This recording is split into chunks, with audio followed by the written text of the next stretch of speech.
Hello students, welcome to the class and in this lecture we will discuss about the biomolecules, right? तो जैसा कि आपको पता होगा कि बायोमोलिक्यूल्स का नाम तो आपने सुना ही होगा। भाई बायोमोलिक्यूल्स क्या होते हैं कि these are the main functions which found in the living organism, यानी कि ये एक ऐसे कंपाउंड्स होते हैं। देखो अभी तक तो हमने केमिकल कंपाउंड्स के बारे में डिस्कस किया है, ऑर्गेनिक कंपाउंड्स होते हैं, इनऑर्गेनिक कंपाउंड्स होते हैं, लेकिन आज की इस क्लास में स्पेशल कंपाउंड्स को डिस्कस करेंगे and these are the biomolecules. Basically biomolecules की अगर हम बात करेंगे तो जितने भी लिविंग ऑर्गेनिज्म हैं उन सब के अंदर उन सारी बॉडी, उनकी होल बॉडी जो बनी होती है वो बायोमोलिक्यूल से ही मिलकर बनी होती है। एंड जितने भी लिविंग ऑर्गेनिज्म में जितने भी बायोलॉजिकल फंक्शंस भी होते हैं वो भी बायोमोलिक्यूल्स की वजह से होते हैं। सो दैट ये बायोमोलिक्यूल्स हैं। थोड़ा सा बायोमोलिक्यूल्स का इंट्रोडक्शन यहाँ पे करते हैं कि एक्चुअली बायोमोलिक्यूल्स क्या होते हैं, तो यहाँ समझते हैं। तो कहा गया कि बायोमोलिक्यूल एक्चुअली एक तरह के कॉम्प्लेक्स ऑर्गेनिक कंपाउंड होते हैं। अब कॉम्प्लेक्स ऑर्गेनिक कंपाउंड होने की एक वजह भी है बेटा। वजह यह है कि इनकी स्ट्रक्चर ना काफी ज्यादा क्रिटिकल होती है, मतलब क्योंकि मॉलिक्यूल्स काफी ज्यादा बड़े होते हैं, हैवी हाई मॉलिक्यूलर मास होता है, विच गवर्न द कॉमन एक्टिविटीज, जो कि कॉमन एक्टिविटीज को गवर्न करते हैं, किसके अंदर करते हैं, लिविंग ऑर्गेनिज्म के अंदर, है ना बेटा। तो मेन चीज भाई लिविंग ऑर्गेनिज्म जानते हैं, प्लांट एंड एनिमल्स दो कैटेगरी आती हैं। तो इनमें जितने भी लिविंग ऑर्गेनिज्म हैं उनमें सारे के सारे जो कंपाउंड होते हैं वो सारे के सारे बायोमोलिक्यूल्स कहलाते हैं। अब जैसे कि हम बायोमोलिक्यूल्स की बात करेंगे तो बायोमोलिक्यूल्स की कैटेगरी में हमारे पास कौन कौन से कंपाउंड आ जाते हैं। जैसे हम बात करेंगे सबसे पहला जो मेन पार्ट आता है बेटा that is the carbohydrates. Okay, तो कार्बोहाइड्रेट्स हो गया, प्रोटीन्स हो गए हमारे पास, एंड न्यूक्लिक एसिड्स हो गया, लिपिड्स हो गया, एक्सेट्रा। लिपिड्स के बाद आपके पास यहाँ पे एंजाइम आ जाते हैं, एंजाइम के बाद आपके यहाँ पे फैट्स यहाँ पे आ जाते हैं, विटामिन आ जाते हैं। तो ये सारे के सारे जो कंपाउंड हैं बेटा इनको हम कहते हैं, हम बायोमोलिक्यूल्स कहते हैं। ठीक है, तो अगर फॉर एग्जाम्पल जैसे कि अगर हमें डिफाइन भी करना हो तो मतलब बायोमोलिक्यूल्स क्या होते हैं, तो इनके बारे में कहा जा सकता है those organic compounds those organic those organic compounds those organic compounds which found which found in which found in living organism which found in living organism which found in living organism and and governs all the biological functions biological all the biological functions in in organism body organism bodies organism bodies are called biomolecules. Okay, are called biomolecules. तो biomolecules के बारे में हमने यहाँ पे समझ लिया कि बायोमोलिक्यूल्स जो है बेसिकली क्या होते हैं। तो जैसा कि हमने समझा था कि बायोमोलिक्यूल्स का मेन काम होता है जितनी भी बायोलॉजिकल एक्टिविटीज़ होती हैं उनको गवर्न करना। तो यहाँ पे डिफाइन किया गया कि मतलब दोज ऑर्गेनिक कंपाउंड, तो ये जो ऑर्गेनिक कंपाउंड मतलब ये ऑर्गेनिक कंपाउंड होते हैं, अगर इनकी बात करेंगे दीज ऑर्गेनिक कंपाउंड्स, यानी ये जो ऑर्गेनिक कंपाउंड जो होते हैं वो उनका जो इनकी जो फाउंड होते हैं मतलब ये कहाँ पाए जाते हैं, तो ये पाए जाते हैं बेटा आपके लिविंग ऑर्गेनिज्म के अंदर। तो लिविंग ऑर्गेनिज्म जो कंपाउंड पाए जाएंगे वो क्या होंगे, बायोमोलिक्यूल्स। और दूसरी बात ये होगी इनका काम क्या होता है, मतलब ये क्या फंक्शन करते हैं, तो दे गवर्न द बायोलॉजिकल फंक्शंस। मतलब बायोलॉजिकल फंक्शन में क्या क्या आएगा, जैसे कि आपका डाइजेशन हो गया, है ना, आपका रेस्पिरेशन हो गया, एंजाइम एक्टिविटीज हो गई, सेल का फॉर्मेशन हो गया, टिश्यू फॉर्मेशन हो गया, टिश्यू डैमेज हो गया। तो इन सारे जैसे कि जेनेटिक इन्फॉर्मेशन को एक जनरेशन से दूसरी जनरेशन में पास करना, तो ये सारे के सारे जो है बायोलॉजिकल फंक्शंस कहलाते हैं। प्रोटीन्स का फॉर्मेशन, प्रोटीन्स का डीनेचुरेशन हो गया, प्रोटीन की स्ट्रक्चर हो गई, है ना, एंजाइम की कैटालिटिकल प्रॉपर्टीज हो गई। तो ये these all are the biological functions. तो सारे बायोलॉजिकल फंक्शंस को गवर्न करने वाले कौन होते हैं, बायोमोलिक्यूल्स होते हैं। ठीक है, अगर मैं यहाँ पे बात करूं कि यहाँ पे बायोलॉजिकल फंक्शन कौन कौन से हो सकते हैं, तो वो मैं यहाँ पे बताऊंगा आपको। यहाँ पे फॉर एग्जांपल अगर मैं कहना चाहूँ कि कौन कौन से यहाँ पे बायोमोलिक्यूल्स हो सकते हैं बेटा, तो सबसे पहले बेटा आप यहाँ पे बात करोगे जो पहले और जो सबसे इंपॉर्टेंट जो होते हैं वो होते हैं कार्बोहाइड्रेट्स। तो बेसिकली कार्बोहाइड्रेट बेटा बायोमोलिक्यूल्स होते हैं। ठीक है, उसके बाद यहाँ पे हमारे पास आ जाएगा प्रोटीन्स आ जाएगा, तो प्रोटीन्स भी बायोमोलिक्यूल्स के अंदर ही आते हैं बेटा। ठीक है, उसके बाद बेटा हमारे पास आते हैं लिपिड्स आ जाएगा बेटा हमारे पास, लिपिड्स। ठीक है, लिपिड्स के अंदर पता है आपको, लिपिड्स के अंदर दो कैटेगरी आती हैं, ऑयल एंड फैट्स आ जाती हैं। ठीक है, लिपिड्स एंड हार्मोन ले सकते हैं, लिपिड्स एंड हार्मोन्स। तो लिपिड्स एंड हार्मोन्स बेटा यहाँ पे दोनों ही यहाँ पे आ जाएंगे। ठीक है, लिपिड्स एंड हार्मोन्स। और नंबर 4 पे हमारे पास यहाँ पे आ जाएंगे, एक तो हमारे पास आ जाएंगे बेटा एंजाइम्स आ जाएंगे, एंजाइम्स। और एंजाइम के साथ साथ यहाँ पे आ जाएंगे बेटा आपके विटामिन आ जाएंगे, विटामिन, एंजाइम्स एंड विटामिन। और उसके बाद नंबर 5 और सबसे इंपॉर्टेंट जो आता है that is the nucleic acids, है ना। तो इतनी तरह के बेटा हमारे पास बायोमोलिक्यूल्स हो सकते हैं। मतलब बायोमोलिक्यूल्स की वैसे तो बहुत सारी कैटेगरीज हैं, लेकिन on my behalf on a broadly classification अगर हम बात करेंगे तो ये जो 5 कैटेगरी हैं ये सबसे इंपॉर्टेंट कैटेगरी में आती है ना। तो अगर मैं बात करूं कार्बोहाइड्रेट की, तो आप सभी जानते हैं कि सुबह से लेकर शाम तक जितना भी आप फूड, आपको पता है फूड का जो मेन पार्ट होता है वो कार्बोहाइड्रेट ही होता है। तो जितना भी आप फूड बॉडी के अंदर ले जाते हैं, इंसर्ट करते हैं किसी भी फॉर्म में, तो उसमें कहीं ना कहीं आपको कार्बोहाइड्रेट्स देखने को मिलता ही है। चाहे सुबह मिल्क लेंगे तो उसमें भी कार्बोहाइड्रेट, टी में कार्बोहाइड्रेट, शुगर, ब्रेड, चना, इन सब के अंदर जो है कार्बोहाइड्रेट्स ही होता है। तो मतलब कार्बोहाइड्रेट्स एक मेन पार्ट होता है। अगर मैं नीट, आईआईटी जैसे क्वेश्चंस की बात करूं तो सबसे ज्यादा क्वेश्चन की जो आस्किंग होती है वो होती है भाई कहां से, कार्बोहाइड्रेट से होती है। तो मैं अगर इंपॉर्टेंट प्रायोरिटी के बिहाफ पर बात करूं तो सबसे ज्यादा प्रायोरिटी मैं कार्बोहाइड्रेट्स को देना चाहूंगा। उसके बाद सेकंड प्रायोरिटी में मैं रखूंगा अपनी एजुकेशन में रखूंगा प्रोटीन्स को, थर्ड प्रायोरिटी पे मैं रखूंगा अपने न्यूक्लिक एसिड्स को, और फोर्थ प्रायोरिटी में यहाँ पे रखूंगा विटामिन को। तो इनके बारे में आप ब्रॉडली बस यहाँ पे डीपली पढ़ लीजिए। कार्बोहाइड्रेट्स को, प्रोटीन्स को तो और न्यूक्लिक एसिड को तो डीपली पढ़ना ही पढ़ना है। विटामिन का क्या है, बस उनके केमिकल नेम याद होना चाहिए, एंड उनकी जो डेफिशिएंसी डिजीज है बस वो पता होना चाहिए। तो मेनली जो फोकस करना है बेटा किस पे करना है, कार्बोहाइड्रेट को। जैसा कि आपने टैग भी देखा होगा आज की वीडियो का, तो वो है कार्बोहाइड्रेट्स। तो बेसिकली हम यहाँ पे कार्बोहाइड्रेट्स को यहाँ डिस्कस करते हैं कि कार्बोहाइड्रेट जो क्या होता है। तो अगर यहाँ पढ़ोगे तो कहा गया है कि carbohydrates are primary produced by the plant and from a very large group naturally occurring organic compound. Some common example are sugar, glucose, starch etcetera. तो मतलब कहा गया कि मतलब कार्बोहाइड्रेट्स होते हैं बेसिकली वो पता मतलब फाउंड होते हैं, वो उनका जो ऑकरिंग सोर्स होता है वो प्लांट होता है। प्लांट से जो है कार्बोहाइड्रेट का सिंथेसिस होता है, उनको ऑकर्स किया जाता है। कुछ मोस्ट इंपॉर्टेंट एग्जांपल यहाँ लिखे हैं, कैन शुगर यहाँ पे ले लेते हैं, ग्लूकोज हो गया, एंड यहाँ पे स्टार्च हो गया। ठीक है, तो ये कुछ यहाँ पे कंपाउंड्स हो गए बेटा ना। उसके बाद मैं अगर बात करूं बेटा कि जो बहुत पुराना टाइम था, तो पुराने टाइम पे ये माना जाता था कि कार्बोहाइड्रेट्स क्या होते हैं। तो मतलब अगर मैं बात करूं कि जो हमारी जो ओल्ड हाइपोथेसिस थी, मतलब ओल्ड जो डेफिनेशन थी, ओल्ड क्राइटेरिया था कार्बोहाइड्रेट्स का, तो वो क्या था। तो अगर हम यहाँ बात करें तो कहा जाता था कि कार्बोहाइड्रेट्स कहना कहते हैं, तो ये कहा जाता था दीज आर, मतलब ये होते हैं, दीज आर हाइड्रेट्स, मतलब ये क्या होते हैं बेटा, ये होते हैं हाइड्रेट्स। और किसके होते हैं, हाइड्रेट्स ऑफ कार्बन। मतलब ये कहा जाता, पुराने टाइम पे ये माना जाता था कि ये एक्चुअली हाइड्रेट्स होते हैं। किसके हाइड्रेट होते हैं, कार्बन के हाइड्रेट्स होते हैं। और इनका जो जनरल फॉर्मूला होता था, मतलब ये माना जाता था कि इनका जो जनरल फॉर्मूला जो रहेगा किसका, कार्बोहाइड्रेट्स का, तो जनरल फॉर्मूला जो रहेगा वो होता था बेटा यहाँ पे CX एंड यहाँ पे H2O की होल पावर Y। ये यहाँ पे बेटा जनरल फॉर्मूला होता था। और यहाँ पे X एंड अगर हम Y की बात करेंगे तो X एंड Y यहाँ पे कोई भी जो है एक कोफिशिएंट नंबर हो सकता था।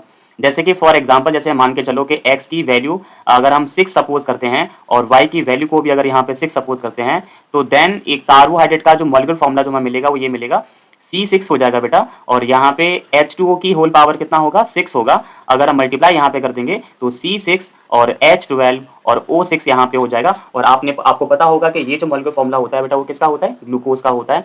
तो बेसिकली पुराने टाइम पे माना जाता था कि मतलब यहाँ पे ये जो फॉर्मूला है, ये जनरल फॉर्मूला जो है वो कार्बोहाइड्रेट जितने भी होंगे उन सबको फॉलो करेगा।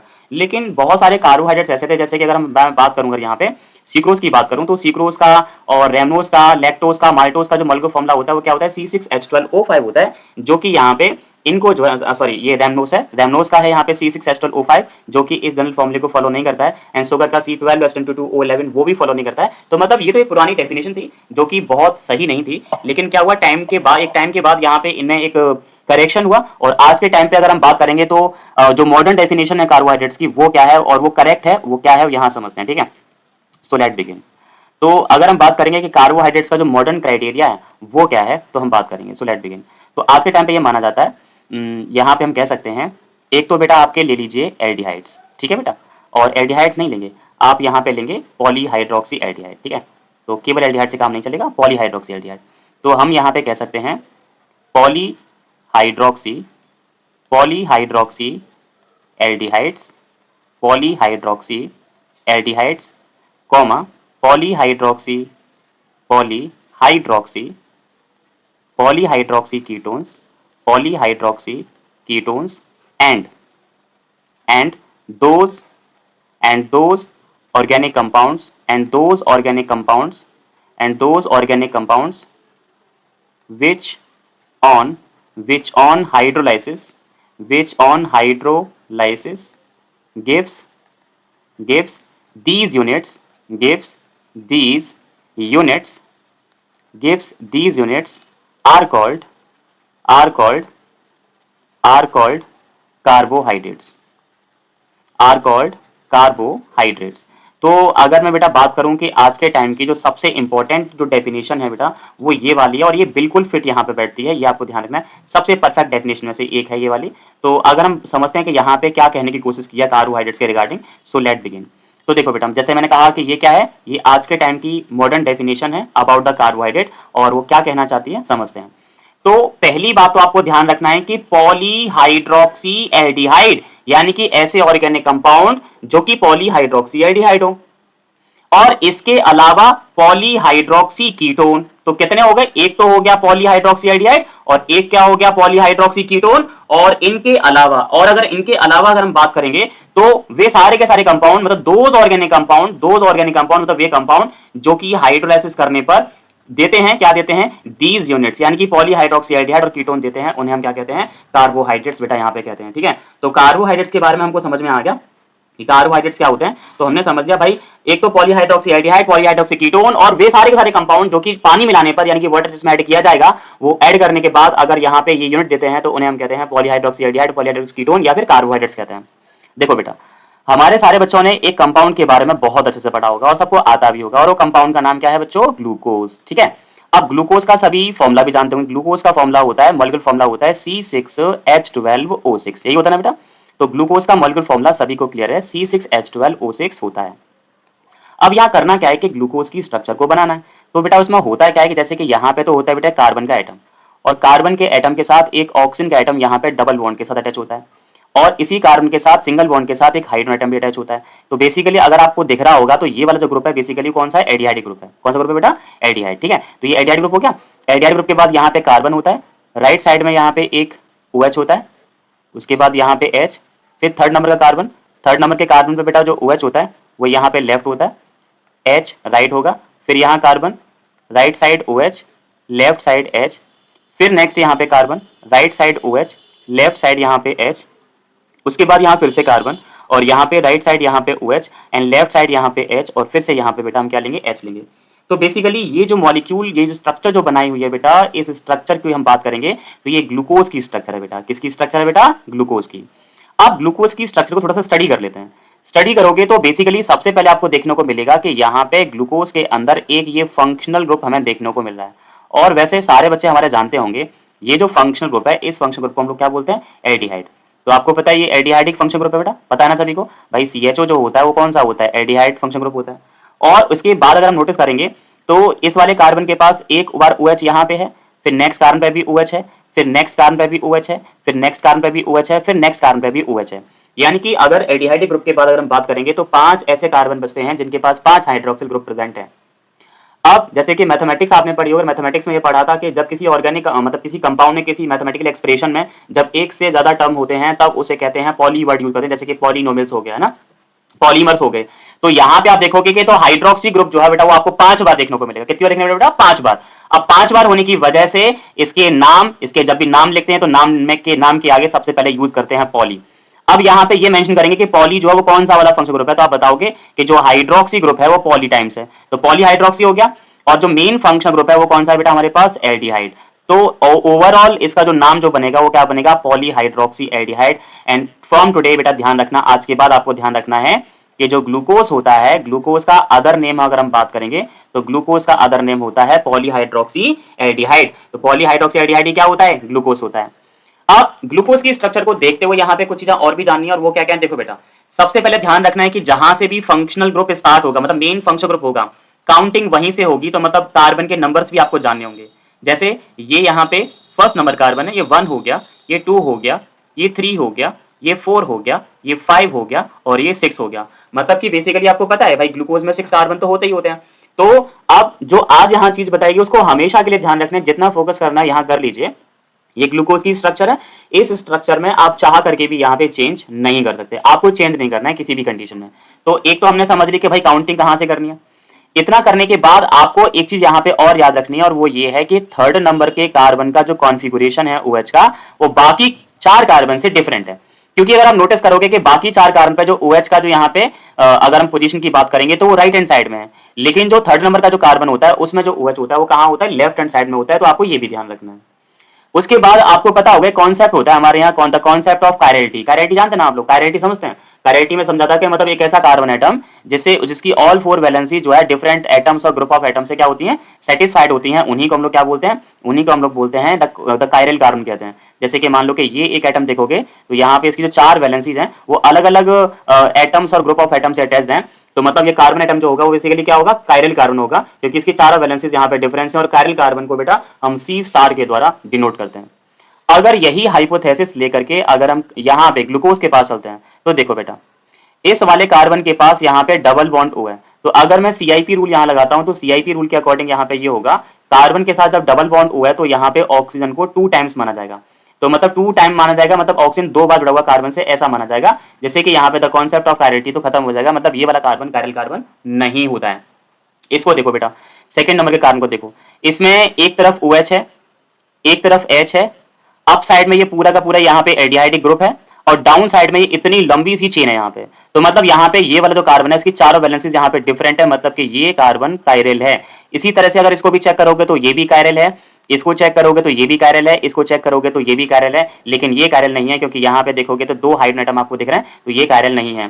तो मतलब अगर हम बात करेंगे तो यहाँ पे ग्लूकोज के अंदर the number of chiral atom, the number of chiral carbon atom जो होते हैं, the number of chiral carbon atom, तो the number of chiral carbon atom जो होते हैं बेसिकली ये होते हैं बेटा 4। तो ये आपके नीट एग्जाम में इतना सिंपल सा क्वेश्चन जो है 4 मार्क्स के लिए पूछ लिया जाता है। So you have to just prepare for that, है ना। 4 नंबर के लिए क्वेश्चन पूछा जाएगा तो आप इसके लिए तैयार रहो। तो ग्लूकोज की इंफॉर्मेशन तो आपके पास बेटा हो गई, ठीक है।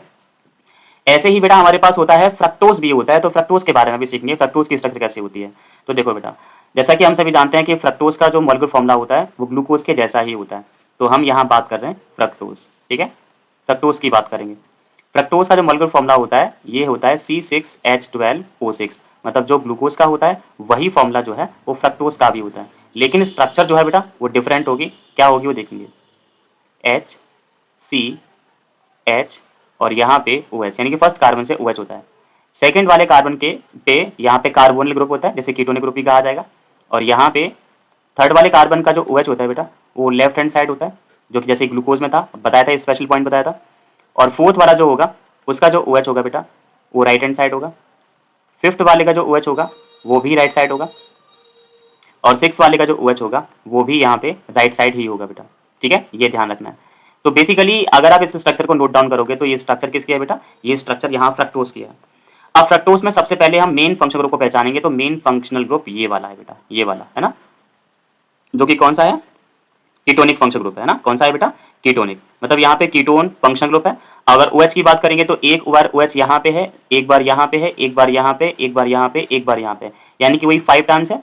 तो 5 टाइम्स होने की वजह से अगर इसका नाम रखना है तो इसका जो नाम होगा वो क्या आ जाएगा, इसका नाम आएगा सर यहाँ पे पॉली, तो हो जाएगा हाइड्रोक्सी, पॉली हाइड्रोक्सी होगा, और मेन फंक्शनल ग्रुप क्या है बेटा, कीटोन, तो इसका जो ओवरऑल कंप्लीट नेम होगा वो क्या होगा, पॉली हाइड्रोक्सी कीटोन, ठीक है। इतना करने के बाद वही देखना है कि the number of chiral carbon atom, तो अगर इस कार्बन नोटिस करेंगे तो इधर यहाँ पे H है, इधर H है, तो मतलब 2 बार H आ गया तो कायरल कार्बन नहीं है।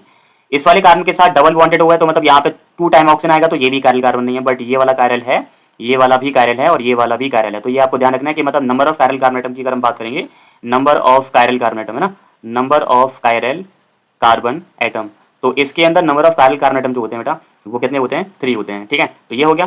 तो बेसिकली हमने भाई समझा कि भाई एक तो देखो ये बंदा जो है कौन है, पॉलीहाइड्रोक्सी एल्डिहाइड है, और ये जो बंदा हमने बनाया है वो कौन बनाया है, पॉलीहाइड्रोक्सी कीटोन। तो पॉलीहाइड्रोक्सी एल्डिहाइड और पॉलीहाइड्रोक्सी कीटोन तो कार्बोहाइड्रेट हैं ही, लेकिन इनके अलावा अगर कोई भी कंपाउंड जो कि इस तरह की यूनिट बनाता है तो वो कार्बोहाइड्रेट के अंदर ही आएगा। फॉर एग्जाम्पल अभी हम समझेंगे, एग्जाम्पल समझने से पहले एक टॉपिक हम स्टार्ट कर लेते हैं, द क्लासिफिकेशन ऑफ कार्बोहाइड्रेट्स, ठीक है। तो हम मेनली हम बात करते हैं यहाँ पे कि कार्बोहाइड्रेट्स का जो क्लासिफिकेशन जो किया गया वो किस तरह से किया गया, या हमें पढ़ना कैसे है, कैसे याद रखना है वो समझते हैं। तो टॉपिक है क्लासिफिकेशन ऑफ कार्बोहाइड्रेट्स, है ना, कार्बोहाइड्रेट्स को किस तरह से क्लासिफाइड किया गया है वो समझते हैं बेटा। So let begin. तो टॉपिक का नाम क्लासिफिकेशन ऑफ कार्बोहाइड्रेट। तो बेसिकली अगर मैं बात करूं बेटा तो क्लासिफिकेशन अगर करना हो तो हम ये कह सकते हैं कि कार्बोहाइड्रेट्स मेनली 3 टाइप के होते हैं बेटा। पहले जो कार्बोहाइड्रेट्स जो होते हैं वो होते हैं बेटा आपके मोनोसैकेराइड्स, ठीक है बेटा। कौन से होते हैं, मोनोसैकेराइड्स। तो पहले टाइप के जो कार्बोहाइड्रेट्स हैं वो होते हैं मोनोसैकेराइड्स, और दूसरे जो हमारे पास होते हैं वो होते हैं बेटा ऑलिगोसैकेराइड्स, ऑलिगोसैकेराइड्स, ठीक है। मोनोसैकेराइड्स के बाद कौन से आगे बेटा हमारे पास, ऑलिगोसैकेराइड्स, ठीक है। मोनोसैकेराइड्स के बाद ऑलिगोसैकेराइड्स, और थर्ड कैटेगरी में हमारे पास यहाँ पे आ जाएगा बेटा पॉलीसैकेराइड्स, पॉलीसैकेराइड्स, पॉलीसैकेराइड्स। तो अब इनका सर मीन क्या है, कैसे हम इनको याद रखेंगे कि मोनोसैकेराइड्स क्या होते हैं या डाइसैकेराइड्स जो होते हैं वो क्या होते हैं, और जो ट्राइसैकेराइड्स होते हैं वो क्या होते हैं, इनको हम कैसे याद रखें और कैसे समझ पाएंगे वो देखते हैं बेटा। ठीक है, तो देखो बेटा, तो हमने यहाँ समझना है कि भाई मोनोसैकेराइड क्या था, डाइसैकेराइड क्या था और ट्राइसैकेराइड क्या होता है, वो चीज़ें यहाँ पे करके हमें समझनी है। So let's begin. ठीक है, देखो बेटा, सबसे पहले हम बात करते हैं कि जो मोनोसैकेराइड है इनका मतलब क्या है, मोनोसैकेराइड यूनिट किन्हें कहते हैं। तो इनके बारे में ये कहा जाता है कि मोनोसैकेराइड के बारे में एक चीज़ कही जाती है, अगर इनमें हम पानी डालेंगे तो पानी डालने के बाद इनका हाइड्रोलाइसिस नहीं होता, तो इनके बारे में एक बात कही जाती है, डू नॉट हाइड्रोलाइज्ड। ठीक है, ये बात ध्यान रखिए। मतलब कि इन कार्बोहाइड्रेट्स में अगर आप पानी डालोगे, वाटर ऐड करोगे, तो वाटर ऐड करने के बाद इनका क्या होता है, इनका हाइड्रोलाइसिस नहीं होता है। तो ये कहा जाता है कि ये इन मॉलिक्यूल्स का हम हाइड्रोलाइसिस नहीं कर सकते। मतलब अगर आपने पानी मिलाने की कोशिश भी करी, मतलब पानी अगर मिला भी दिया, तो वहां पे पानी मिलाने के बाद इनका हाइड्रोलाइसिस नहीं होगा। तो एक बात हमेशा हमेशा ध्यान रखनी होगी कि वे सैकेराइड, वे कार्बोहाइड्रेट जिनका हाइड्रोलाइसिस नहीं हो सकता, डू नॉट हाइड्रोलाइज, मतलब जो हाइड्रोलाइसिस नहीं हो सकते, उन्हें क्या कहते हैं, मोनोसैकेराइड्स कहते हैं। फॉर एग्जाम्पल के लिए अगर हम बात करेंगे, एक तो हमारे पास बेटा हमारे पास आ जाएगा ग्लूकोज। ठीक है, तो हम यहाँ पे ग्लूकोज यहाँ ले सकते हैं, ग्लूकोज हो गया। एंड हम यहाँ पे बेटा ले सकते हैं फ्रक्टोज ले सकते हैं, ग्लूकोज हो गया एंड फ्रक्टोज हो गया। एंड उसके बाद हम यहाँ पे मैनोज भी ले सकते हैं बेटा, मैनोज हो गया। एंड मैनोज के बाद एक एग्जाम्पल और ले सकते हैं, गैलेक्टोज। तो ग्लूकोज, फ्रक्टोज एंड मैनोज और हमारे पास गैलेक्टोज, ये सारे के सारे जो एग्जाम्पल हैं बेटा, वो किसके एग्जाम्पल हैं, ये सारे के सारे एग्जाम्पल मोनोसैकेराइड्स के हैं। और इन सभी का जो मॉलिक्यूल फॉर्मूला रहेगा वो कितना रहेगा, C6H12O6। ठीक है, क्या रहेगा बेटा, C6H12O6। तो इन्हें तो कहते हैं बेटा, क्या कहते हैं, मोनोसैकेराइड्स कहते हैं। अब हम यहाँ पे समझेंगे कि भाई ये जो ओलिगोसैकेराइड है ये क्या फंडा है, इनका क्या मीन्स होता है। तो इसके बारे में कहा गया है, on hydrolysis, on hydrolysis, on hydrolysis gives 2 to 10 molecules, 2 to 10 molecules of monosaccharides, 2 to 10 molecules of monosaccharides। तो इनके बारे में ये कहा गया बेटा, ओलिगोसैकेराइड क्या होते हैं। तो ओलिगोसैकेराइड के बारे में एक बात कही गई है, मतलब कि ऐसे सैकेराइड जिनमें पानी मिलाया जाए, मतलब जिनका हाइड्रोलाइसिस किया जाए, तो वो 2 से लेकर के 10 तक मॉलिक्यूल देते हैं मोनोसैकेराइड के, उन्हें हम क्या कहते हैं, उन्हें कहते हैं ओलिगोसैकेराइड। फॉर एग्जांपल, अगर जैसे कि देखो, पहले मैं आपको बना के दिखाता हूं। जैसे कि एक एग्जांपल है मेरे पास, एक एग्जांपल है बेटा C12H22, C12H22 और O11। ओके, अब आपने क्या किया, इसमें मिलाया बेटा, पानी मिलाया। ठीक है, पानी मिलाने के लिए आपने यहाँ पे एसिटिक मीडियम यूज किया।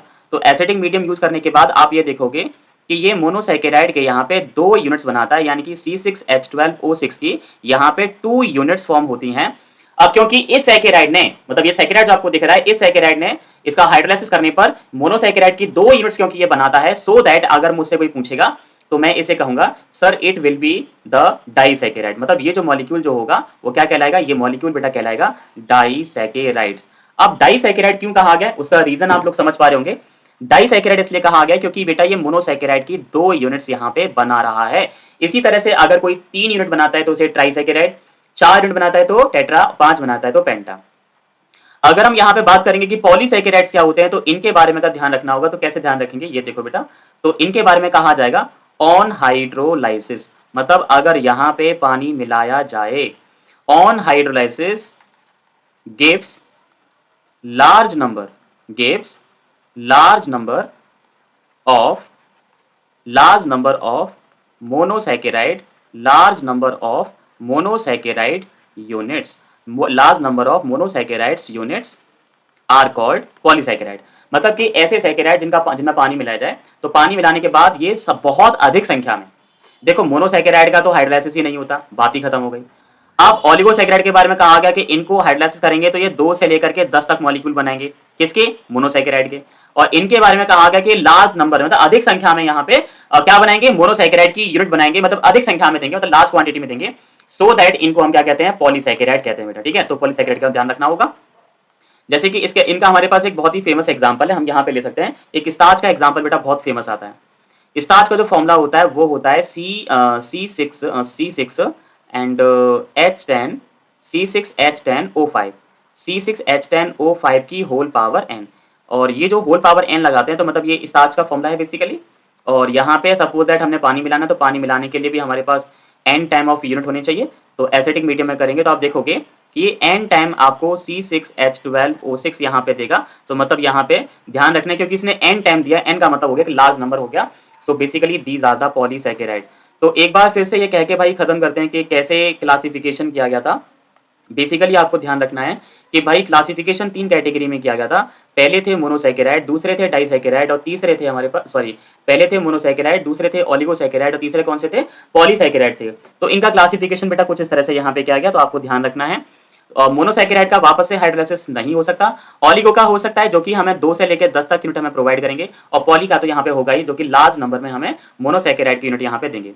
अभी मैं आपको बताता हूँ कि भाई इनके जो मॉलिक्यूल फॉर्मूले हैं वो कैसे लिखे जाते हैं और कैसे याद रखे जाते हैं, वो देखो बेटा। देखो फॉर एग्जाम्पल हम यहाँ पे बात कर रहे हैं अबाउट द मॉलिकुलर फॉर्मूला, है ना बेटा। किसकी बात कर रहे हैं? The molecular formula. हम बात करेंगे यहाँ पे मॉलिकुलर फॉर्मूले की बात करेंगे। तो अगर हम बात करेंगे नंबर 1, अगर आपको मोनोसैकेराइड का मॉलिक्यूलर फॉर्मूला क्या होगा, तो इसका तो मॉलिक्यूलर फॉर्मूला बेटा आपको याद ही रखना पड़ेगा। कितना होता है?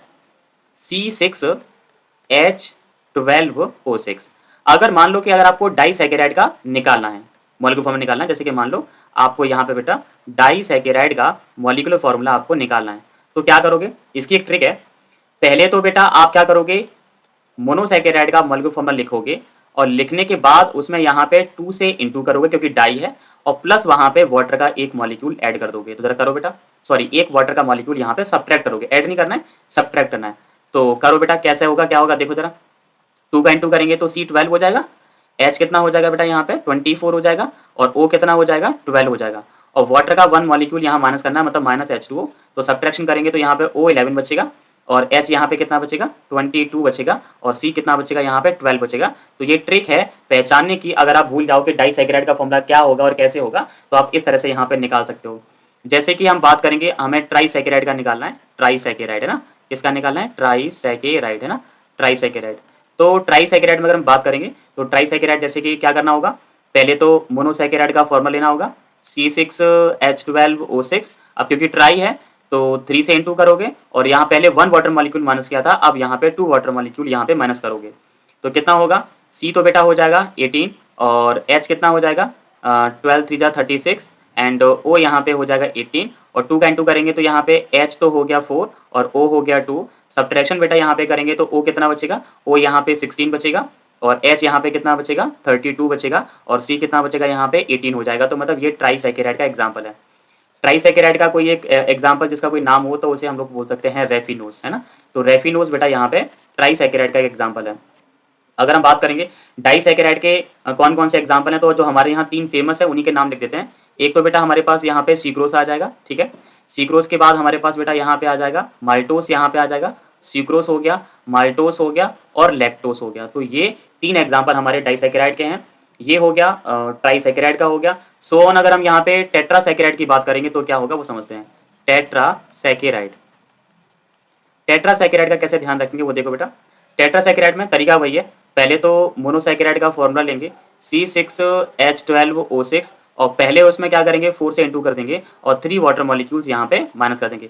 डाइसैकेराइड में 1 वाटर मॉलिक्यूल माइनस करते हैं, ट्राइसैकेराइड में 2 वाटर मॉलिक्यूल माइनस करते हैं, और टेट्रासैकेराइड में 3 मॉलिक्यूल्स माइनस करते हैं। मतलब कि जितना भी निकालना है उससे 1 वाटर मॉलिक्यूल कम वहाँ पे माइनस करते हैं। तो 4 का करेंगे तो 6 4 जा यहाँ पे 24 हो जाएगा, एंड 12 4 जा यहाँ पे 48 हो जाएगा, एंड यहाँ पे भी 24 हो जाएगा। 3 का इंटू करेंगे तो यहाँ पे H6 हो जाएगा, एंड O यहाँ पे कितना हो जाएगा 3 हो जाएगा। सब्ट्रैक्शन करेंगे तो यहाँ पे C तो बचेगा बेटा आपका 24 बचेगा, H यहाँ पे 42 बचेगा, और O यहाँ पे 21 बचेगा। तो ये बेटा एक टेट्रासैकेराइड का एग्जाम्पल है। जैसे कि यहाँ पे एग्जाम्पल हो सकता है स्टैचियोस, तो ये बेटा आपका स्टैचियोस है। तो स्टैचियोस हो गया जो कि टेट्रासैकेराइड है, रेफिनोस हो गया जो कि ट्राइसैकेराइड है, सीक्रोस माल्टोस लैक्टोस हो गए हमारे डाइसैकेराइड, और ग्लूकोस फ्रक्टोस मैनोस गैलेक्टोस हो गए हमारे पास मोनोसैकेराइड। अब हम बात करेंगे कि जो पॉलीसैकेराइड्स होते हैं उनको हम कैसे ध्यान रखते हैं, उनका भी बेटा एक फॉर्मूला सीख लो। अगर हम बात करेंगे यहाँ पे अबाउट द पॉलीसैकेराइड, इनका मॉलिक्यूल जो फॉर्मूला होता है वो कैसे निकाला जाए वो समझते हैं। अबाउट द पॉलीसैकेराइड्स, ठीक है। तो पॉलीसैकेराइड का जो मॉलिक्यूल फॉर्मूला है वो कैसे निकालेंगे वो समझो। इसके लिए प्यारे बच्चों पहले हमें चाहिए मोनोसैकेराइड का फॉर्मूला चाहिए। तो मोनोसैकेराइड का फॉर्मूला क्या होता है C6H12O6, ओके।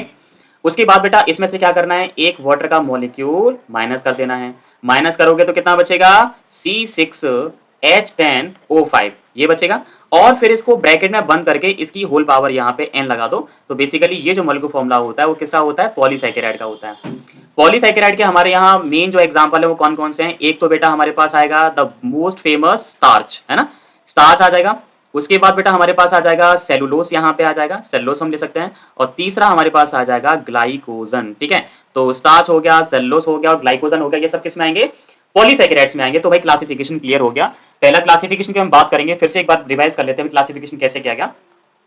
क्लासिफिकेशन जो किया था हमने, मोनोसैकेराइड, ओलिगोसैकेराइड, पॉलीसैकेराइड में क्या किया, मोनोसैकेराइड्स क्या होते हैं, वे सैकेराइड जिनका हाइड्रोलाइसिस हम नहीं कर सकते। ओलिगोसैकेराइड क्या होते हैं, जिनका हाइड्रोलाइसिस करेंगे तो वो 2 से लेकर के 10 मॉलिक्यूल देंगे मोनोसैकेराइड के। पॉलीसैकेराइड क्या होते हैं, वे कार्बोहाइड्रेट होते हैं जिनका हाइड्रोलाइसिस करने पर लार्ज नंबर ऑफ मोनोसैकेराइड की यूनिट देते हैं। मोनोसैकेराइड के एग्जांपल क्या हो सकते हैं, ग्लूकोज, फ्रक्टोज, मैनोज और गैलेक्टोज। डाइसैकेराइड के एग्जांपल 3 हो सकते हैं, सिक्रोज हो सकता है, माल्टोज एंड लैक्टोज। थर्ड ट्राइसैकेराइड का रेफिनोज हो सकता है, टेट्रासैकेराइड का हमारे पास स्टैचियोस हो सकता है। पॉलीसैकेराइड के भी हमारे पास यहाँ पे 3 मेन एग्जांपल हैं, जैसे कि हमारे पास हो गया स्टार्च हो गया, एंड उसके बाद हमारे पास सेलुलोज हो गया और ग्लाइकोजन हो गया, ठीक है। तो इस क्लासिफिकेशन के बाद एक क्वेश्चन यहाँ पढ़ने वाले हैं जो कि कई बार एग्जाम में पूछा गया है, तो वो क्या होता है वो समझते हैं।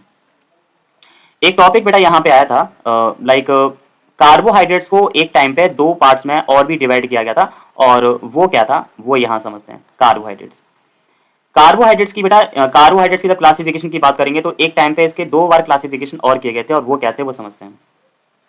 एक तो बेटा हमारे पास थे सुगर्स, मतलब अगर हम बात करेंगे कार्बोहाइड्रेट्स के ही पार्ट है, और दूसरा जो पार्ट होता था वो होता था नॉन सुगर्स।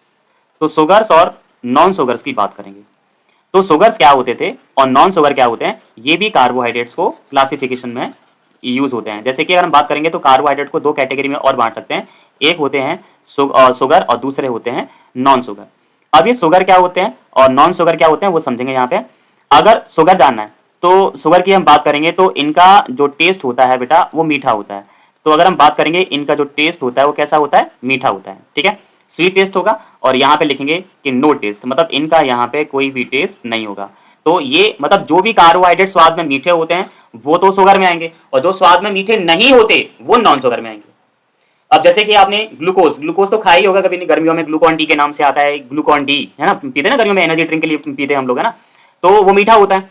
फ्रक्टोज फ्रक्टोज के बारे में जानते हैं कि फ्रक्टोज द स्वीटेस्ट शुगर, ये बात ध्यान रखो बेटा, है ना, मतलब एक लाइन कही जाती है, ये एक आपको याद रखना होगा, 4 नंबर का क्वेश्चन यहाँ पे बन सकता है। Fructose is a fructose is a sweetest sugar, यानी कि सबसे मीठी जो शुगर होती है वो क्या होती है, फ्रक्टोज होती है। तो फ्रक्टोज भी स्वाद में मीठा होता है। एंड चीनी तो आपने खाई ही है, चीनी हो गया। एंड मिल्क के अंदर लैक्टोज, वो भी मीठा होता है, लैक्टोज हो गया। माल्टोज जो कि गेहूं की जो जौ होती है उसके अंदर पाया जाता है, माल्टोज हो गया, लैक्टोज हो गया, सीक्रोस हो गया, ग्लूकोज। तो मतलब ये सारे के सारे शुगर के अंदर आते हैं। तो अगर मेरे से कोई पूछेगा तो मैं यहाँ कह सकता हूँ कि शुगर की कैटेगरी में कौन कौन आएगा, तो यहाँ पे मैं कह सकता हूँ कि मेरे पास जितने भी मोनोसैकेराइड हैं बेटा, है ना, जितने भी मोनोसैकेराइड हैं वो सारे के सारे शुगर तो हैं ही हैं, कोई डाउट नहीं है। और डाई ट्राई टेट्रा जो होते हैं, मतलब कि जो ओलिगोसैकेराइड जो होते हैं वो भी यहाँ पे किस में आएंगे, शुगर के अंदर आएंगे। और जितने भी बेटा पॉलीसैकेराइड होते हैं, पॉलीसैकेराइड पॉलीसैकेराइड जैसे कि स्टार्च, सेलुलोज, ग्लाइकोजन, ये स्वाद में मीठे नहीं होते।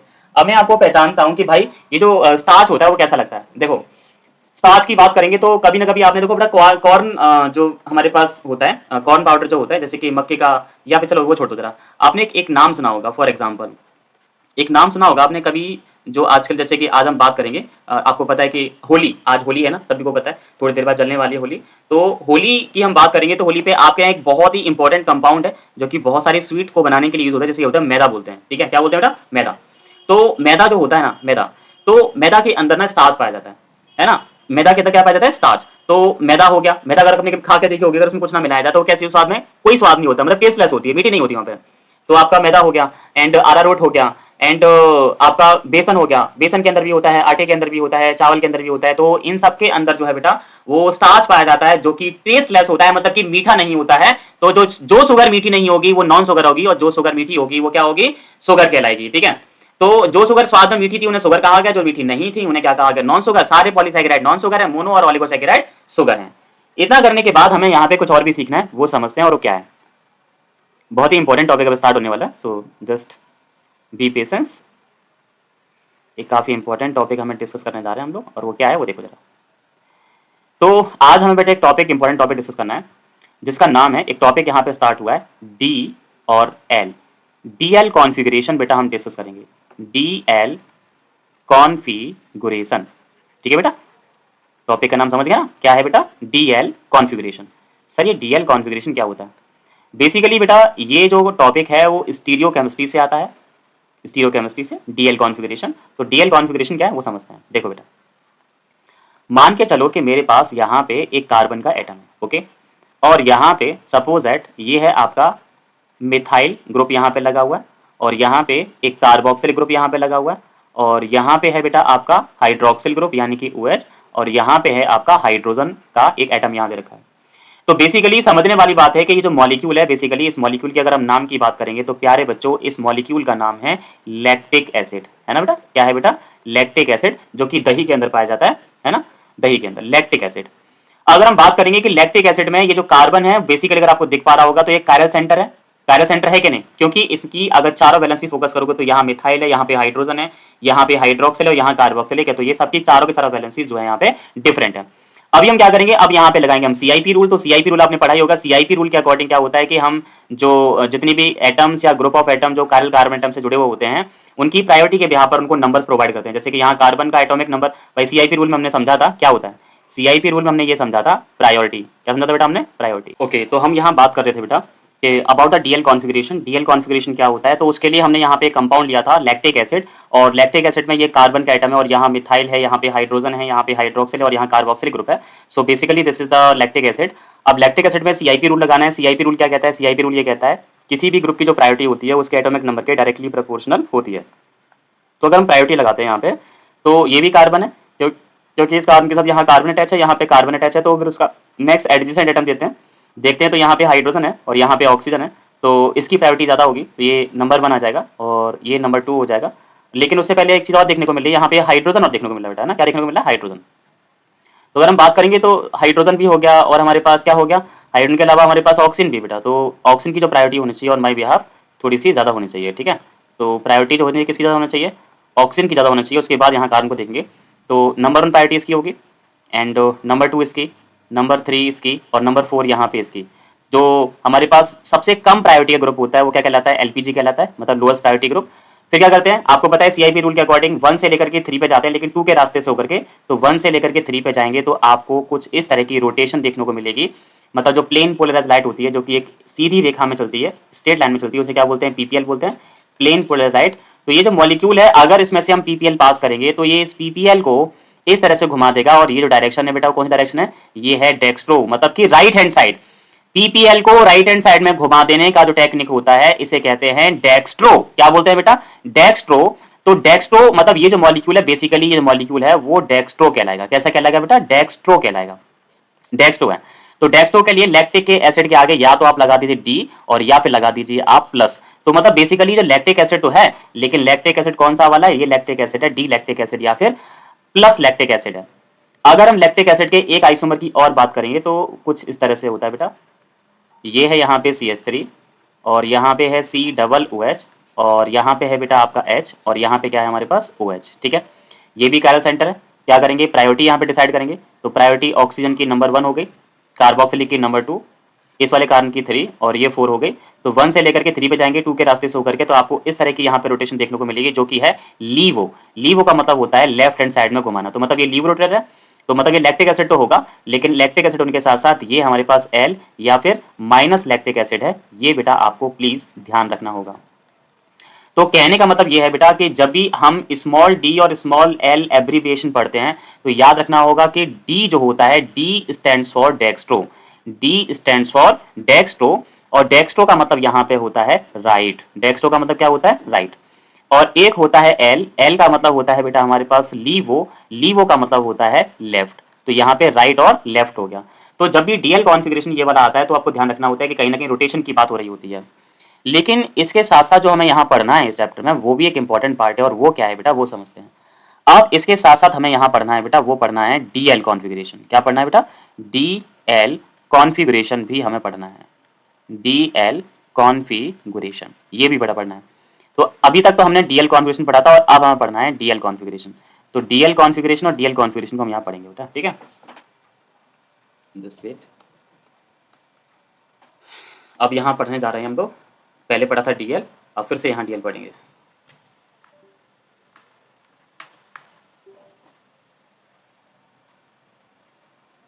DL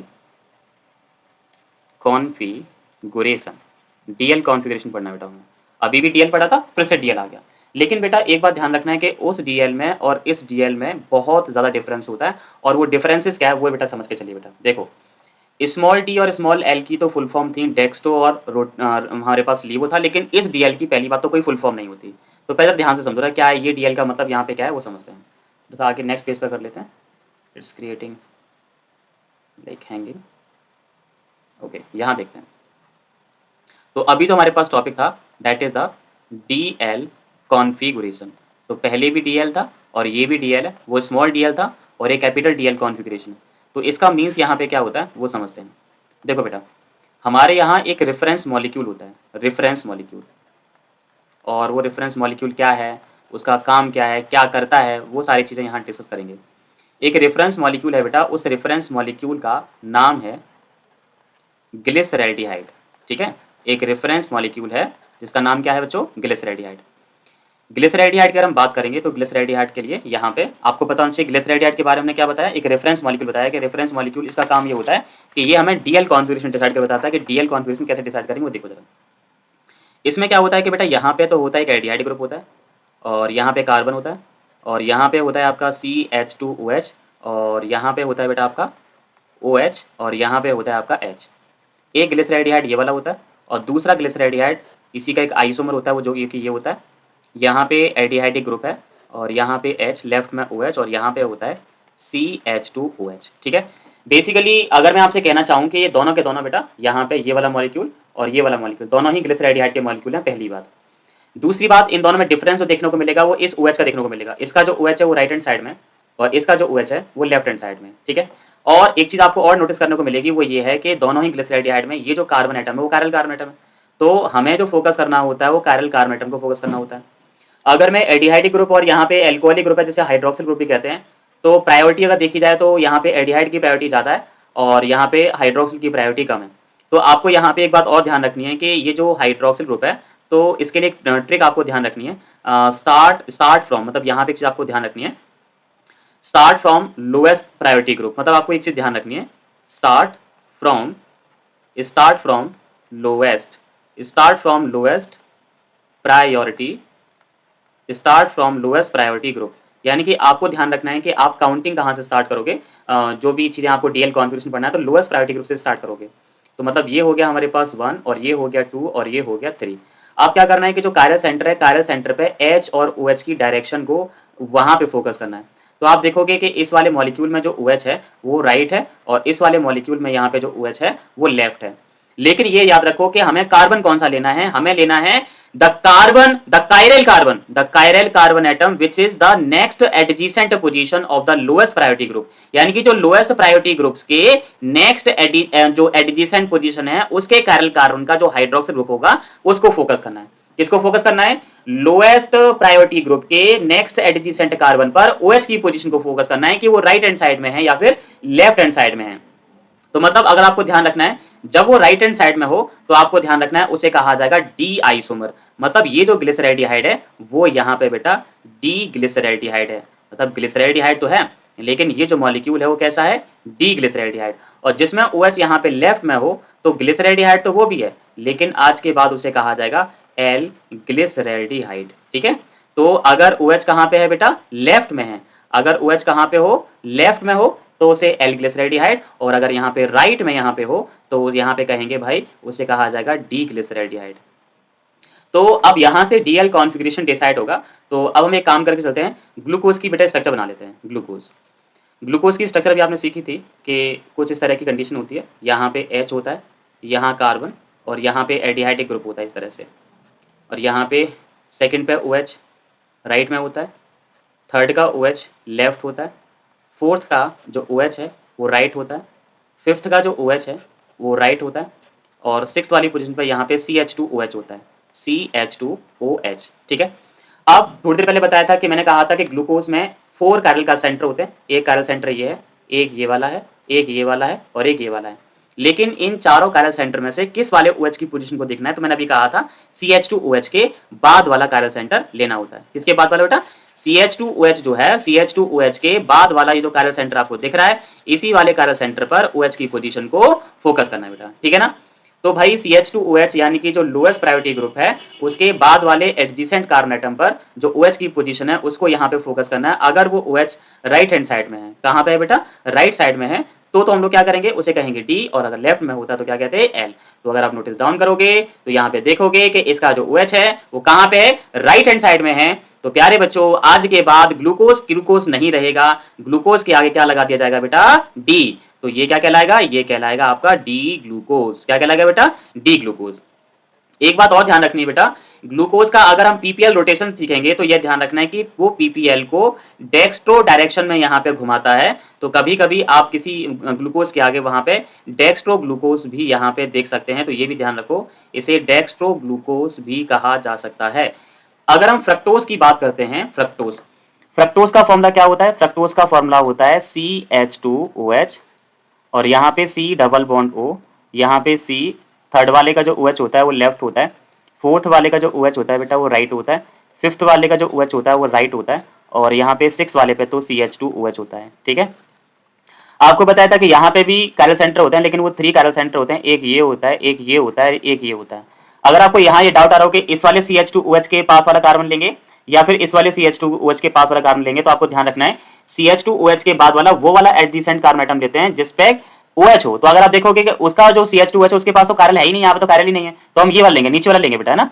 तो नीचे वाले कार्बन पर OH को देखेंगे तो इसका जो OH है वो कहाँ पे है? राइट में है बेटा। तो राइट में है तो आज के बाद इसके नाम के आगे भी D लग जाएगा, मतलब फ्रक्टोज नहीं होता है, डी फ्रक्टोज होता है, लेकिन इसकी जो डायरेक्शन है बेटा वो लेफ्ट में घुमाने की है, इसीलिए इसे लीवो फ्रक्टोज भी कहा जाता है। तो आप ध्यान रखो बेटा कि जो ग्लूकोज है वो तो डेक्स्ट्रो डायरेक्शन में घुमाता है, मतलब कि डेक्स्ट्रो रोटेटर है, और जो फ्रक्टोज है बेटा वो हमारा लीवो रोटेटर है। तो बेसिकली हमने यहाँ पर ये समझ लिया कि ग्लूकोज और फ्रक्टोज में समझ लिया भाई, ग्लूकोज डीएल कॉन्फ़िगरेशन समझा, ग्लूकोज डेक्स्ट्रो होता है, फ्रक्टोज लीवो होता है, उसके बाद डी और एल कॉन्फ़िगरेशन समझा। उसके लिए इसका नाम भी कभी पूछ लिया जाता है कि डीएल कॉन्फ़िगरेशन के लिए कौन सा मॉलिक्यूल जो है रेफरेंस मॉलिक्यूल माना गया है, तो वो है हमारे पास ग्लिसरैल्डिहाइड।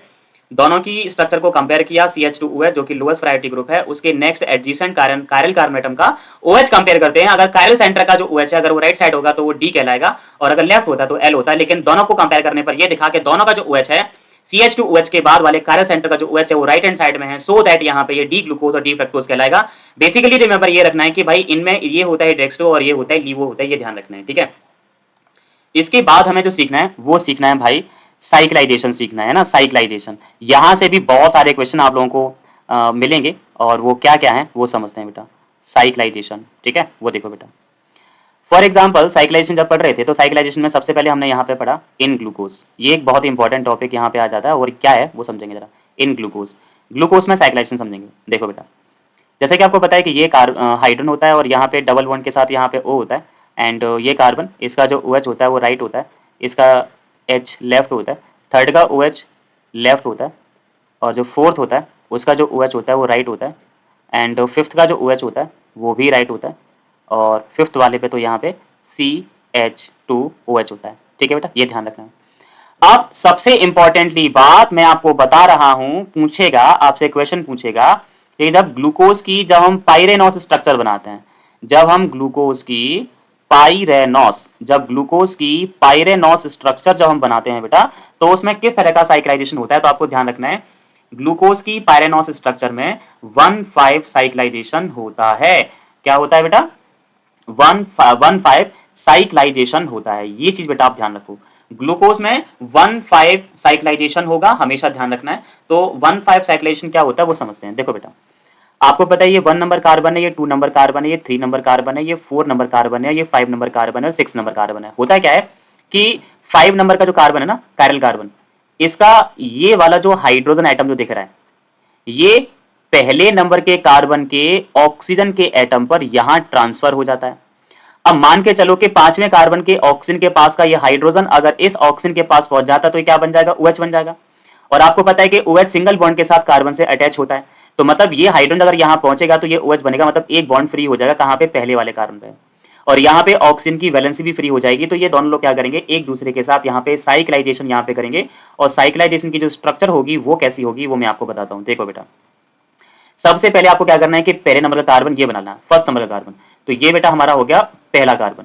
अब इसको जो ऑक्सीजन को जो H मिला, ये जो H यहाँ से मिला, तो यहाँ पे जो है राइट हैंड साइड में क्या हो जाएगा, OH हो जाएगा। बेटा सबसे इंपॉर्टेंट क्वेश्चन ये आ गया, पहले नंबर के कार्बन का OH कहाँ पे आ गया बेटा, लेफ्ट में, राइट में आ गया।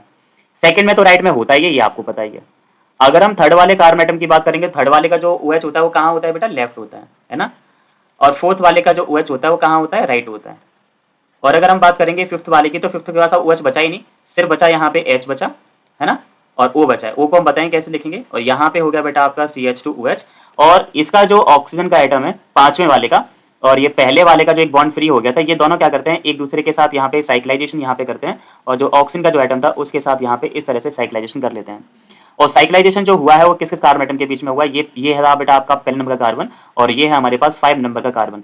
तो 1,5 साइक्लाइजेशन यहाँ पे होता है। और आपको पता है ये ग्लूकोज पढ़ा था, ग्लूकोज का अभी थोड़ी देर पहले नाम पढ़ के आए कि ग्लूकोज का जो कंप्लीट नेम था वो ग्लूकोज ना होकर के इसका नाम था डी ग्लूकोज था, है ना बेटा, ये डी ग्लूकोज था।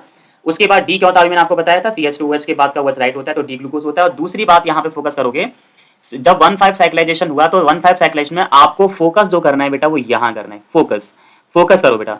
C1 का जो OH है उसका फोकस करो। C1 का जो OH है बेटा वो किस साइड में चल रहा है, C1 का जो OH है वो राइट साइड में चल रहा है बेटा। कहां चल रहा है, राइट साइड में।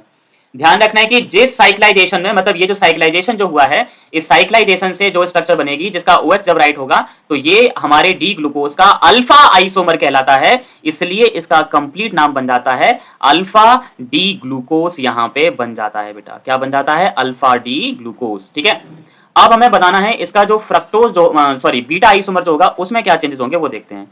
अब बीटा आइसोमर को समझते हैं।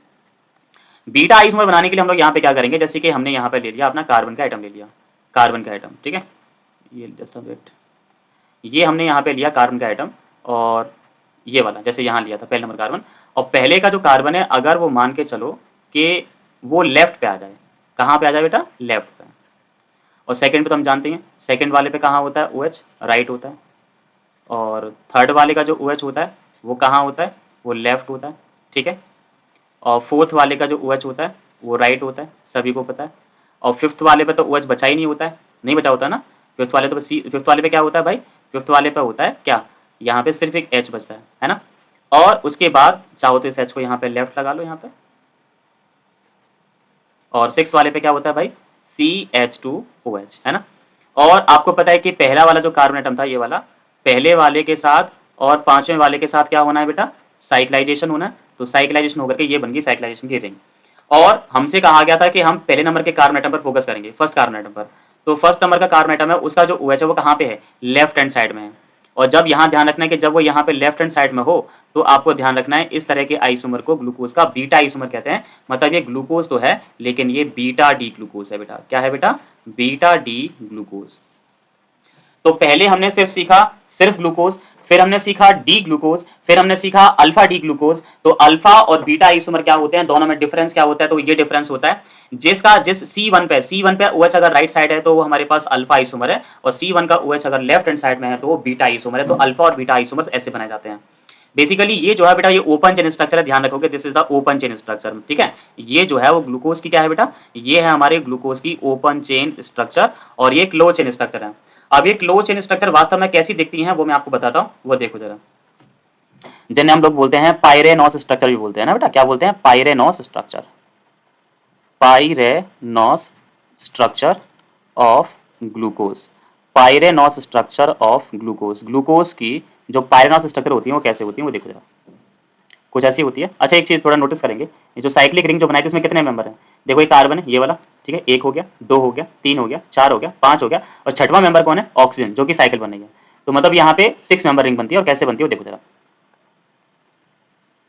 यहाँ पे बेटा कार्बन एटम होता है, यहाँ पे ऑक्सीजन का एटम होता है, यहाँ पे कार्बन, यहाँ पे कार्बन, यहाँ पे कार्बन, और एक कार्बन का एटम यहाँ पे होता है, ठीक है, ओके।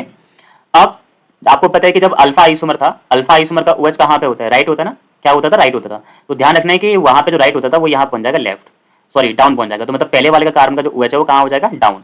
सेकंड कार्बन का OH कहाँ होता था, वहां पे बेटा राइट होता था ना, राइट। तो राइट का मतलब यहाँ पे क्या करेंगे, डाउन। थर्ड वाले का OH कहाँ होता था बेटा, थर्ड वाले का OH कहाँ होता था, लेफ्ट। लेफ्ट का मतलब यहाँ पे क्या हो जाएगा, अप हो जाएगा। फोर्थ वाले का क्या होता था, डाउन, मतलब राइट, राइट का मतलब डाउन हो गया। और फिफ्थ वाले पे तो कुछ होता ही नहीं था, फिफ्थ वाले पे तो केवल H बचता था बस केवल, तो उसका H यहाँ पे लिख दो भाई। और उसके बाद यहाँ पे सिक्स्थ पोजीशन पे यहाँ पे क्या आता था, CH2OH यहाँ आता था, CH2OH। इसके पास यहाँ पे H और यहाँ पे H और यहाँ पे H और यहाँ पे भी बेटा ये आ जाएगा आपका H।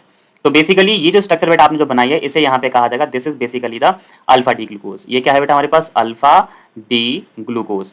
और ये बेटा जो ग्लूकोज की जो स्ट्रक्चर बनाई है इसे हम पायरेनॉस स्ट्रक्चर यहाँ पे कहते हैं, और कभी कभी इसे हॉवार्थ स्ट्रक्चर भी कह देते हैं, तो ये भी आपको ध्यान रखना होगा। This is also known as the Haworth structure. तो this is the structure of the glucose.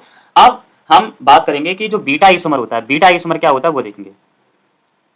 Beta isomer होता है बेटा ऐसा, दोनों ही अल्फा आइसोमर में बीटा आइसोमर भी सीखा था, केवल एक OH का डिफरेंस होता है पहले वाले का। अगर इसका जो C1 का जो OH है अगर ऊपर पहुंच जाता है तो यहाँ पे बीटा आइसोमर बन जाएगा। बाकी सारे जो OH हैं जैसे वहाँ थे वैसे यहाँ पे होंगे। तो आप यहाँ पे नोटिस करेंगे कि दोनों स्ट्रक्चर में केवल एक ही डिफरेंस है, और वो C1 पर देखो नंबरिंग अगर आप यहाँ करोगे तो नंबरिंग कैसे आएगी भाई, ये 1 नंबर कार्बन है, ये 2 नंबर कार्बन है, ये 3 नंबर कार्बन है, ये 4 नंबर कार्बन है, ये 5 नंबर कार्बन है, और ये 6 नंबर कार्बन है। ऐसे यहाँ पे C1, C2, C3, C4 और यहाँ पे C5 और यहाँ पे C6। तो अगर मैं दोनों में डिफरेंस जानने की कोशिश करूं तो डिफरेंस जो दिख रहा है मुझे सिर्फ एक ही डिफरेंस दिख रहा है, OH का दिख रहा है C1 पर। इसका OH यहाँ पे कहाँ है बेटा, डाउन है, और इसका जो OH है वो कहाँ पे अप है। तो जिसका OH डाउन होता है, जिस आइसोमर का OH डाउन होता है मतलब नीचे की साइड होता है यहाँ पे, उसे कहते हैं अल्फा आइसोमर। और जिसका OH यहाँ पे अप होता है, ऊपर की तरफ होता है, उसे हम कहते हैं बीटा आइसोमर। तो ये अल्फा बीटा आइसोमर ऐसे याद रखे जाते हैं, मतलब ये जो है वो बीटा डी ग्लूकोज यहाँ पे कहलाएगा, बीटा डी ग्लूकोज। थोड़ी जल्दबाजी में कैसे बनाते हैं इन मॉलिक्यूल्स को जल्दी से बनाने के लिए हम लोग क्या करते हैं, ऐसे बेटा यहाँ पे कार्बन को और हाइड्रोजन को हाइड कर देते हैं। तो इस तरह से एक 6 मेंबर बेटा रिंग बनाई, यहाँ पे OH और यहाँ पे OH, थर्ड वाले का OH ऊपर होता है, फोर्थ वाले का OH यहाँ पे, और सिक्स्थ वाली पोजीशन पे यहाँ पे CH2OH लिख देंगे। तो ये बन गया आपका अल्फा आइसोमर। और बीटा आइसोमर कैसे बनाना है, यहाँ पे O और बाकी आपको पता है यहाँ पे इसका जो OH है वो ऊपर पहुँचा देना है, सेकंड का OH नीचे, थर्ड का OH अप, फोर्थ का OH नीचे, और सिक्स वाली पोजीशन पे यहाँ पे क्या आ जाएगा, CH2OH। तो ये अल्फा और बीटा आइसोमर बेटा यहाँ पे ऐसे भी बनाए जा सकते हैं, ये भी आप ध्यान रखो, ठीक है। These are also the alpha and beta isomer. अब यहाँ पे क्या होता है कि बेटा यहाँ पे इनकी एक स्ट्रक्चर और होती है, क्योंकि ये जो आपने 6 मेंबर स्ट्रक्चर जो बनाई है बेटा ये थोड़ी सी अनस्टेबल होती है, और इसकी जो एक स्ट्रक्चर और होती है उसके बारे में बात करेंगे, और वो क्या होती है वो देखो जरा बेटा। एक स्ट्रक्चर कुछ ऐसी होती है बेटा, यहाँ पे ये लेते हैं बेटा हम अपना, कुछ इस तरह से बनाते हैं। तो 6 मेंबर रिंग जो होती है उसको कुछ इस तरह से बनाते हैं, ऐसे करके,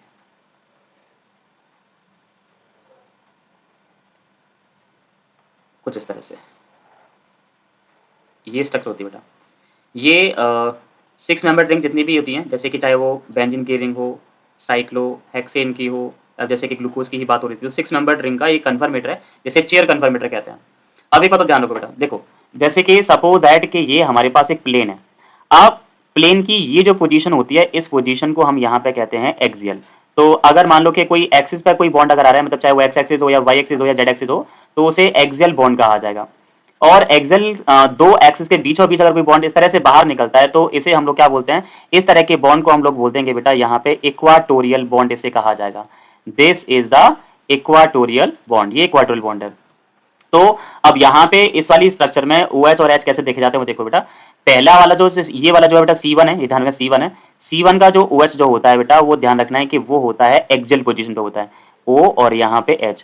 और दूसरे वाले का जो OH होता है वो यहाँ पे इस तरह से इक्वाटोरियल पोजीशन पे होता है, और जो थर्ड वाला है उसका जो OH है वो यहाँ पे इक्वाटोरियल होता है। फिफ्थ वाले का जो OH होता है वो यहाँ पे इक्वाटोरियल पोजीशन पे होता है, और फिफ्थ वाले पे तो होता ही नहीं है, फिफ्थ वाले पे तो क्या होता है, CH2OH होता है। मतलब ये भी बेटा यहाँ पे ग्लूकोज की स्ट्रक्चर है। और ये अल्फा था। बीटा में क्या होता है, बीटा में जो OH होता है C1 का वो इक्वाटोरियल पोजीशन पे पहुंच जाता है, और सेकंड पे तो आप जानते हैं कि वो इक्वाटोरियल होता है, और थर्ड वाले का भी इक्वाटोरियल है, और फोर्थ वाले का भी यहाँ पे इक्वाटोरियल है, और फिफ्थ वाला भी इक्वाटोरियल पे क्या होता है, CH2OH। ठीक है। तो यहाँ पे जो नंबर ऑफ कार्बन एटम्स है वो कैसे पहचानेंगे सर, ये हमारे पास यहाँ पे C1 है, ये C2 है, ये C3 है, ये C4 है, ये C5 है, और ये हमारे पास C6 है। ठीक है। तो यहाँ पे 6 कार्बन एटम जो होते हैं वो कुछ इस तरह से यहाँ पे होते हैं, और ये इनकी यहाँ पे पायरोनस स्ट्रक्चर कहलाती है। और ये जो है ये वाला अगर हम बात करेंगे, ये हमारे पास अल्फा डी ग्लूकोज है बेटा, अल्फा डी ग्लूकोज। और ये हमारे पास है बेटा यहाँ पे बीटा डी ग्लूकोज, ठीक है, beta D glucose, this is the beta D glucose. अब जिस तरह से हमने यहाँ पे साइक्लाइजेशन सीखा है बेटा ग्लूकोज के अंदर, वैसा ही साइक्लाइजेशन फ्रक्टोज के अंदर भी होता है। तो फ्रक्टोज का साइक्लाइजेशन और सीख लेते हैं बेटा, ठीक है। So let start with the cyclisation in fructose.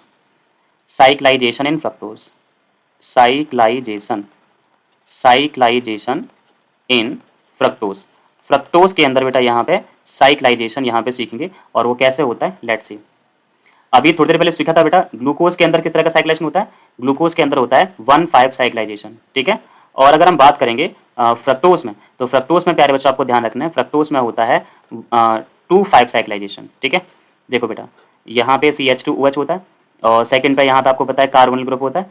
Third वाले का यहाँ पे OH बेटा कहाँ पे होता है, लेफ्ट होता है, सभी को पता है।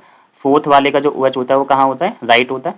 और फिफ्थ वाले का जो OH होता है वो कहाँ होता है, राइट होता है। और सिक्स्थ वाले पे फिर से CH2OH होता है, ये आप जानते हैं, CH2OH।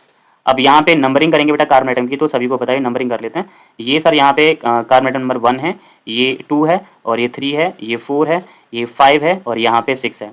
फ्रक्टोज में हमने बताया कि यहाँ पे होता है 2,5 साइक्लाइजेशन होता है, 2,5 साइक्लाइजेशन यहाँ पे होगा। मतलब कि क्या होगा, देखो पांचवें वाले कार्बन का जो H है वो यहाँ पे सेकंड कार्बन के कार्बोनिल ग्रुप के ऑक्सीजन पे यहाँ पे पहुंच जाएगा और वहां पे सिंगल बॉन्ड OH बना लेगा और बाकी यहाँ पे क्या हो जाएगा, साइक्लाइजेशन। और साइक्लाइजेशन कैसे होगा वो समझते हैं, लेट बिगिन। देखो बेटा कैसे होगा वो देखो जरा। सबसे पहले हमने यहाँ पे क्या किया ये देखते हैं। सबसे पहले हमने यहाँ पे लिया भाई सेकंड नंबर का कार्बन ले लिया, ये सेकंड नंबर का कार्बन है, क्या है बेटा हमारे पास, सेकंड नंबर का कार्बन। ओके, सेकंड नंबर के कार्बन की बात करेंगे तो यहाँ पे ये सेकंड नंबर के कार्बन पर देखो एक तो OH हो जाएगा, क्या हो जाएगा बेटा, OH हो जाएगा। अब सेकंड नंबर के कार्बन पर OH हमने लगाया, सपोज दैट कहाँ लगाया, राइट में लगाया, कहाँ लगाया बेटा, राइट में। और लेफ्ट में ये पूरा ग्रुप है, कौन सा ग्रुप है भाई, इस ग्रुप का पढ़ो CH2OH। तो लेफ्ट में हमारे पास है यहाँ पे CH2OH। उसके बाद यहाँ पे थर्ड कार्बन देखो 1 ये रहा 2 ये रहा, थर्ड का कार्बन का OH कहाँ होता है भाई, थर्ड का OH होता है लेफ्ट होता है। और फोर्थ का जो OH होता है, फोर्थ का जो OH होता है वो कहाँ होता है, राइट होता है। फिफ्थ का जो OH तो हट गया, केवल ऑक्सीजन बचा था तो सिर्फ H बचेगा। और फिफ्थ वाले के पास क्या है भाई, CH2OH। अब ये क्या करेगा, ये यहाँ पे सेकंड कार्बन के साथ यहाँ पे क्या करेगा, साइक्लाइजेशन यहाँ पे इस तरह से कर लेगा। मेंबर दिखाओ भाई, मेंबर कहाँ है, कितने मेंबर है भाई इस रिंग में। सर ये 1 नंबर कार्बन था, ये 2 था, ये 3 था, ये 4 था, और ये था 5 और ये था 6। तो यहाँ पे देखोगे तो 2 और 5 के बीच में साइक्लाइजेशन हुआ है, तो ये 2,5 साइक्लाइजेशन है। और ध्यान रखना है कि जिसमें ये OH राइट हैंड साइड में होगा, OH राइट हैंड साइड में होगा, तो यहाँ पे कहलाएगा, ये कहलाएगा अल्फा आइसोमर। तो मतलब ये अल्फा डी फ्रक्टोज है, this is the alpha D fructose. इसी तरह से बेटा इसका बीटा डी फ्रक्टोज और बनता है, वो कैसे बनता है वो देखो जरा। बीटा डी फ्रक्टोज में बस केवल OH की पोजीशन जो है वो डिफरेंट होगी, और क्या होगी वो देखो जरा, यहाँ कार्बन हो जाएगा और यहाँ पे बेटा इस तरफ यहाँ पे राइट हैंड साइड में यहाँ पे हो जाएगा CH2OH, और इसका लेफ्ट हैंड साइड में जो OH होगा वो इधर आ जाएगा। और थर्ड वाले पे तो आप जानते हैं थर्ड वाले का OH कहाँ होता है, थर्ड वाले का OH यहाँ लेफ्ट होता है, ठीक है। फोर्थ वाले का जो OH होता है वो कहाँ होता है, राइट होता है, ठीक है। फिफ्थ वाले पे तो O बचता ही नहीं है, OH बचता नहीं है, सिर्फ O होता है। और सिक्स वाले पे क्या होता है भाई, यहाँ पे CH2OH। और पहला वाला दूसरा वाला जो कार्बन है वो पांचवें वाले के साथ क्या करता है, साइक्लाइजेशन यहाँ पे करता है। तो ये हो गया बेटा आपका साइक्लाइजेशन, ठीक है। साइक्लाइजेशन वही किस किस के बीच में हुआ है, 2,5 के बीच में। तो ये पहला नंबर कार्बन है, this is 1 and this is 2 and this is 3, this is 4 and this is 5, ठीक है। इसका जो OH है वो कहाँ पे है, लेफ्ट हैंड साइड में है। तो लेफ्ट हैंड साइड में होने की वजह से इसे क्या कहा जाएगा, इसे कहा जाएगा बीटा डी फ्रक्टोज। इसे क्या कहा जाएगा बेटा, बीटा डी फ्रक्टोज कहा जाएगा। और उसके बाद ध्यान रखनी है कि इनमें कितने मेंबर रिंग बनती है। तो देखो 1 2 3 4 4 कार्बन का एटम है और 5वां ऑक्सीजन का एटम है। तो बेसिकली ध्यान रखनी है कि इनकी रिंग में 5 मेंबर आते हैं, मतलब 5 मेंबर रिंग बेटा इनकी होती है, तो उनके बारे में पढ़ेंगे, these having the 5 member group, ठीक है। तो 5 मेंबर रिंग कैसे बनेगी, यहाँ पे होगा ऑक्सीजन का एटम होगा, ठीक है। और ये कुछ इस तरह के यहाँ पे कार्बन एटम्स होंगे। आपको पता है कि यहाँ पे ये C2 है। अब C2 में आपको पता है कि OH कहाँ होता था बेटा, वहाँ राइट होता था, राइट कहाँ पहुंच जाता है, डाउन में। और यहाँ पे अप साइड में यहाँ पे क्या होगा भाई, यहाँ पे होगा आपका CH2OH। C1 C2 C3 का OH कहाँ होता है, C3 का जो OH होता है वो सर यहाँ पे अप होता है और यहाँ पे ये डाउन होगा। और C5 पे यहाँ पे आपको पता है C5 पे क्या होता है, CH2OH होता है। तो CH2OH है ना। तो आपको यहाँ पे नंबरिंग करनी है, फिर से नंबरिंग कैसे करनी है सर, ये 1 कार्बन है और ये वाला सर जो था वो C2 है और ये वाला जो था वो C3 है और ये जो था वो C4 है और ये जो था वो C5 है और ये जो था वो C6 है। फोकस करना है केवल C2 का फोकस करना है। C2 का फोकस करेंगे तो ये कहाँ पे डाउन है, और जिसका OH डाउन हो उसे कहते हैं अल्फा। तो मतलब ये क्या हमारे पास अल्फा डी फ्रक्टोज है बेटा, ये क्या है बेटा अल्फा डी फ्रक्टोज। अब इसका बीटा आइसोमर बनाएंगे तो बीटा आइसोमर में क्या होगा, बस OH यहाँ पे चेंज हो जाएगा और कोई चेंज नहीं होगा। तो मतलब यहाँ पे ऑक्सीजन और एक 5 मेंबर रिंग बनेगी बेटा, 5 मेंबर रिंग, ठीक है। और बस यहाँ पे जो OH है बेटा वो पहुँच जाएगा, ऊपर पहुँच जाएगा, और CH2OH यहाँ पे नीचे आ जाएगा।